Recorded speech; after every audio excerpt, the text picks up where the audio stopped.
आज की latest situation के बारे में ब्रीफ करें। Good evening friends, latest update on कोविड-19। अब तक हमारे 724 मामलों की पुष्टि हो चुकी है और इन सभी केसेस में प्रोटोकॉल के हिसाब से हम इलाज कर रहे हैं। अब तक टोटल जो डेथ रिपोर्ट हुई हैं वह 17 हैं और पिछले 24 घंटों के दौरान 75 नए मामले और 4 डेथ रिपोर्ट हुई हैं। कोविड से जितनी भी ये डेथ रिपोर्ट हुई हैं उनमें मुख्य रूप से जितने पेशेंट थे उनको या तो मधुमेह या हार्ट डिजीज या हाइपरटेंशन के लक्षण भी थे। इन सभी मामलों में मुख्यतः हमारे एल्डरली पेशेंट थे जिनमें दूसरी बीमारी के लक्षण जैसे कि मैंने आपको बताया था वो भी थे। आप सबको अवगत है कि पिछले कुछ समय से सरकार इस स्थिति से निपटने के लिए बड़े प्रोएक्टिव और प्रिएम्प्टिव अप्रोच के तहत कार्य कर रही है और प्रेजेंटली ये सुनिश्चित किया जा रहा है कि ट्रांसमिशन के इस प्रोसेस को तोड़ने के लिए हम सभी राज्यों के साथ मिलकर लॉकडाउन और सोशल डिस्टेंसिंग को 100% इफेक्टिवली लागू करें। इसी संदर्भ में कल माननीय हेल्थ मंत्री जी ने भी वीडियो कॉन्फ्रेंस की थी सभी स्टेट के हेल्थ मंत्रियों के साथ, सभी स्टेट के हेल्थ सेक्रेटरीज के साथ और उनसे अनुरोध किया था कि लॉकडाउन और सोशल डिस्टेंसिंग को प्रभावी रूप से हर स्टेट में, हर जिले में लागू किया जाए। उन्होंने राज्य से ये भी रिक्वेस्ट की थी कि आवश्यक वस्तुओं और सेवाओं में नागरिकों को किसी भी तरह की दिक्कत का सामना ना करना पड़े। राज्यों से डॉक्टर्स, नर्सेज और अन्य स्वास्थ्य कार्यकर्ता जो हैं उनको अपनी सर्विसेज के लिए अटेंड करने के लिए जो यात्रा व्यवस्था है उसके भी सभी जो उनको सपोर्ट है उसको स्टेट में प्रोवाइड किया जाए, वो भी रिक्वेस्ट की गई थी।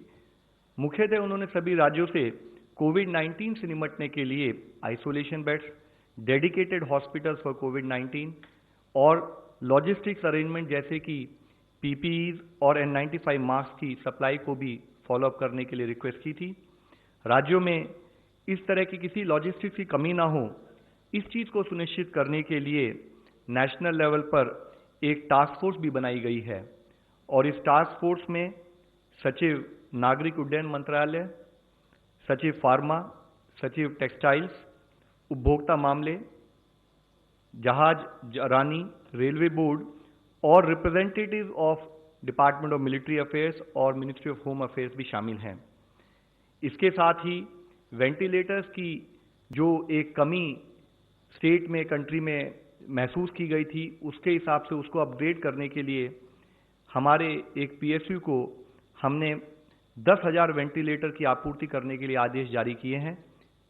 इसके साथ ही भारत इलेक्ट्रॉनिक लिमिटेड से भी 1 से 2 महीने के अंतर्गत 30,000 एडिशनल वेंटिलेटर खरीदने का अनुरोध किया गया है। जैसे कि आपको मालूम होगा कि भारत इलेक्ट्रॉनिक्स लिमिटेड रक्षा मंत्रालय का एक सार्वजनिक क्षेत्र का उपक्रम है। सरकार देश में वेंटिलेटर्स की उपलब्धता बढ़ाने के लिए सभी रिक्वायर्ड कार्य कर रही है।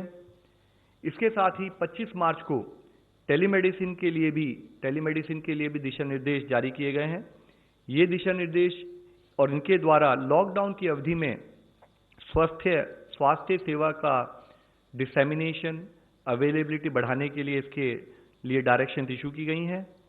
मैं आप सबकी नॉलेज में लाना चाहूँगा कि माननीय राष्ट्रपति जी ने भी आज देश के सभी गवर्नरों, लेफ्टिनेंट गवर्नरों और साथ ही जो नॉन गवर्नमेंटल ऑर्गेनाइजेशंस हैं जिसमें कि भारतीय रेड क्रॉस सोसाइटी भी है, उनके साथ भी वीडियो कॉन्फ्रेंस के माध्यम से कोविड-19 के ऊपर, उसको कंट्रोल करने के ऊपर और उसके साथ उसमें कैसे मिलकर हमें काम करना है उसके लिए भी एक आज वीडियो कॉन्फ्रेंस की थी। साथ ही भविष्य में हमारी रणनीति क्या होनी चाहिए और एडिशनल स्टेप्स क्या लेने चाहिए, इसके लिए भी एक नेशनल टास्क फोर्स जो हमारी बनी हुई है उसकी भी आज एक विस्तृत चर्चा, उसकी भी एक डिटेल्ड बैठक हुई है। स्वास्थ्य मंत्रालय ने फील्ड फ्रंटलाइन वर्कर्स को कोविड-19 से निपटने के लिए क्या क्या एक्शन लिए जाने चाहिए, उसके ओरिएंटेशन के लिए भी ऑनलाइन प्लेटफॉर्म को इस्तेमाल करते हुए एएनएम्स, आशा वर्कर्स और आंगनवाड़ी वर्कर्स को ओरिएंट करने के लिए एक national level training of trainers उसको ऑर्गेनाइज किया है। अब हम अभी बात कर रहे हैं उस समय ये ट्रेनिंग चल रही है। इसके साथ ही All India Institute of Medical Sciences New Delhi, उसके तहत भी एक वेबिनार के थ्रू देश के डॉक्टर्स को क्लिनिकल मैनेजमेंट से रिलेटेड ट्रेनिंग आज दी गई है। इसी तरह के ट्रेनिंग प्रोग्राम हम सीरीज के रूप में ऑर्गेनाइज कर रहे हैं ताकि हम देश के गवर्नमेंट और प्राइवेट संस्थानों में काम करने वाले डॉक्टर्स को क्लिनिकल मैनेजमेंट रिलेटेड इश्यूज पर ओरिएंट कर सकें। आप सबको अवगत है कि सरकार ने हर स्वास्थ्य कार्यकर्ता के लिए 50 लाख रुपए बीमे का कवर की घोषणा भी की है, जिसमें सफाई कर्मचारी, वार्ड बॉयज, नर्सेज, आशा कार्यकर्ता, पैरामेडिक्स, टेक्नीशियंस, डॉक्टर्स और स्पेशलिस्ट जो इस कार्य से डील कर रहे हैं, उन सबको लगभग 22 लाख स्वास्थ्य कर्मियों को इससे फायदा होगा।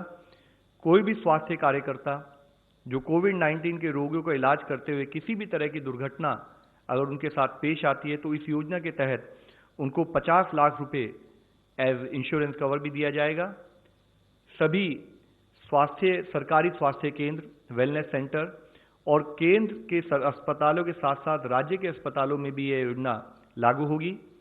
यह बीमा योजना कोरोना वायरस से लड़ने में मदद करने के लिए प्रधानमंत्री जी द्वारा जो गरीब कल्याण योजना, जिसके तहत 1.7 लाख करोड़ का एक पैकेज जो कल घोषित किया गया, उसके तहत की जाएगी।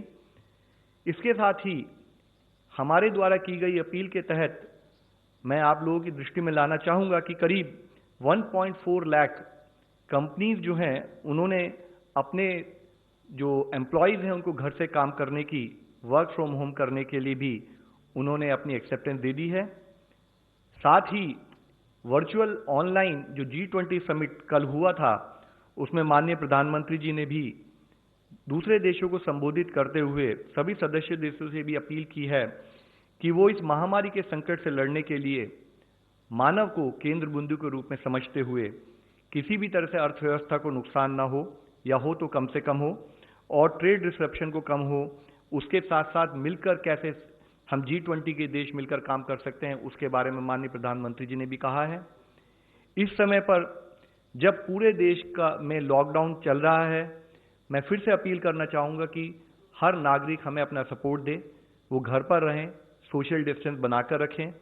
यह लड़ाई, जैसे कि मैं हमेशा कहता रहा हूँ, यह लड़ाई समस्त समाज और संपूर्ण सरकार के द्वारा मिलकर करे जाने वाली लड़ाई है और इसमें सभी का समर्थन बहुत महत्वपूर्ण है।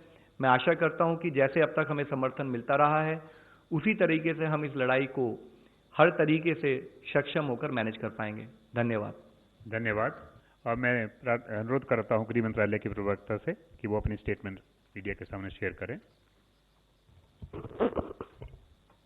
गृह मंत्रालय निरंतर स्टेट्स और यूटीज के साथ मिलकर लॉकडाउन के एनफोर्समेंट को मॉनिटर कर रहा है। जैसा कि आपको पता है, एसेंशियल गुड्स एंड सर्विसेज की सप्लाई को जारी रखना है। इसको मद्देनजर रखते हुए हमने कार्गो मूवमेंट को अलाउ कर दिया है। ये इंस्ट्रक्शन स्टेट्स और यूटीज को रिएटरेट किए जा रहे हैं कि कार्गो मूवमेंट को वो इंश्योर करें। कोविड-19 के स्प्रेड को रोकने के लिए बहुत ज़रूरी है कि लोगों का मूवमेंट ना हो, और इसी श्रृंखला में जो माइग्रेंट लेबरर्स हैं, इंडस्ट्रियल वर्कर्स हैं और जो अनऑर्गेनाइज्ड वर्कर्स हैं, उनका जो लार्ज स्केल मूवमेंट चल रहा है, इसके बारे में होम सेक्रेटरी ने आज स्टेट्स और यूटीज के चीफ सेक्रेटरीज और डीजीपीज को पत्र लिखकर फिर से निर्देश दिया है कि वे इस पर ध्यान दें। स्टेट्स और यूटीज को हमने रिक्वेस्ट किया है कि वे माइग्रेंट लेबरर्स के फूड और शेल्टर का इंतजाम करें। शेल्टर के लिए ऐसा स्थान ढूंढें जहां वाटर, सैनिटेशन, फूड की व्यवस्था हो सके। फूड पैकेट्स ऑर्गेनाइज करने के लिए और इन फैसिलिटीज़ को सुनिश्चित करने के लिए वे एनजीओज, CSR इत्यादि का भी सहयोग ले सकते हैं। जो सरकार ने पब्लिक डिस्ट्रीब्यूशन सिस्टम के अंतर्गत फ्री फूड ग्रेन्स का डिसीजन लिया है और एसेंशियल आइटम्स के डिस्ट्रीब्यूशन का डिसीजन लिया है, उसको वो स्ट्रीमलाइंड वे में सुनिश्चित करें। होम सेक्रेटरी ने अपने पत्र में सभी स्टेट्स और यूटीज को फिर से ये भी कहा है कि स्टूडेंट्स और वर्किंग वुमेन हॉस्टल के जो इनमेट्स हैं उनका ध्यान दें। होटल्स, रेंटेड अकोमोडेशन इत्यादि को ओपन और फंक्शनल रखें। परंतु सभी कोविड-19 से संबंधित जो एहतियात हैं उनको भी बरतें। आज गृह मंत्री जी ने भी कुछ मुख्यमंत्रियों के साथ स्थिति का जायजा लिया है और समस्याओं का निदान करने के लिए अनुरोध किया है। अभी होम सेक्रेटरी ने इन मुद्दों पर डीजीपीज के साथ भी वीडियो कॉन्फ्रेंस पर मीटिंग की। उन सबसे ये रिक्वेस्ट किया कि ये जो सारे इंस्ट्रक्शंस हैं ये फील्ड लेवल तक, कटिंग एज तक पर्कुलेट करें। हमारा उद्देश्य ये है कि प्रॉपर एनफोर्समेंट मेजर्स के साथ एम्प्लॉयर्स को उचित निर्देश देकर फूड और शेल्टर की व्यवस्था करके एसेंशियल गुड्स एंड सर्विसेज का इंतजाम करके हम ये सारे इश्यूज एड्रेस कर पाएं। धन्यवाद।